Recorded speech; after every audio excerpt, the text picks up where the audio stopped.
Okay, let's talk about this Todd Blanche confirmation drama because, honestly, it's way more than just another Senate vote. Think about it, we're watching a former Trump defense lawyer, who literally represented him in criminal cases, now running the Justice Department. That's like hiring a fox to guard the henhouse, but somehow the fox also wrote the rulebook. The Senate approved him 50-49, which tells you everything you need to know about how divided this is. 2 Republicans broke ranks, but here's the kicker, this isn't just about party politics. It's about whether the DOJ can still pretend to be independent or if it's just another Trump subsidiary now.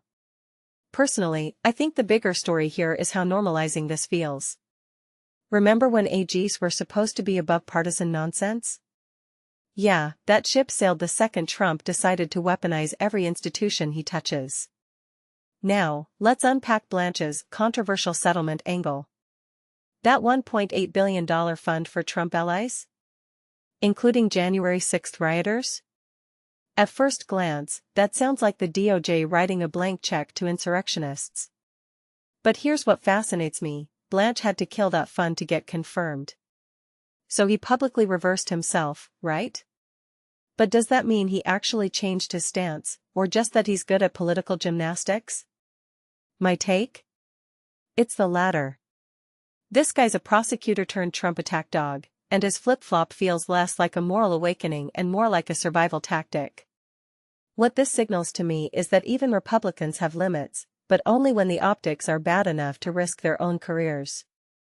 And let's give credit where it's due, Susan Collins and Lisa Murkowski actually held the line here. 2 GOP senators who still care enough about the DOJ's reputation to oppose a nominee who'd turn it into Trump's personal vengeance machine.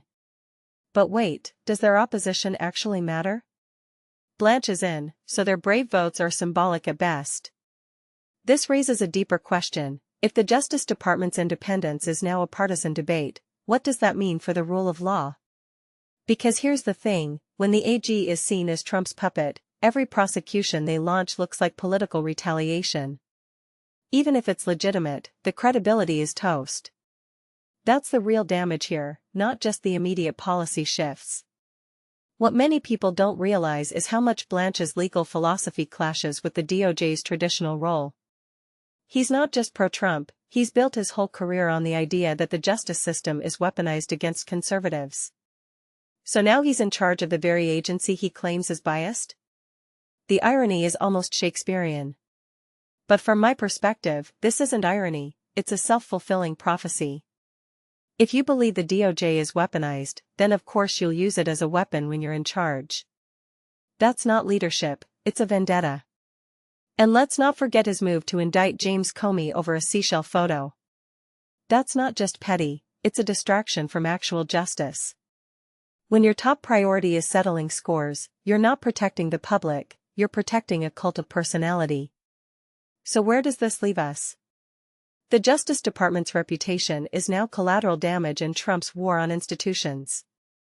And while Republicans like Cassidy argue Blanche understands the constraints of Trump's demands, I'd counter that enabling those demands is the problem. If you take a step back, this isn't just about one confirmation, it's about whether the DOJ can recover its integrity after Trump. Or maybe it's already too late. The scary part? This could become the new normal. So I'll leave you with this, if the AG's job is to uphold the law, not the president's ego, why does it feel like we're watching a Netflix drama where the hero is actually the villain?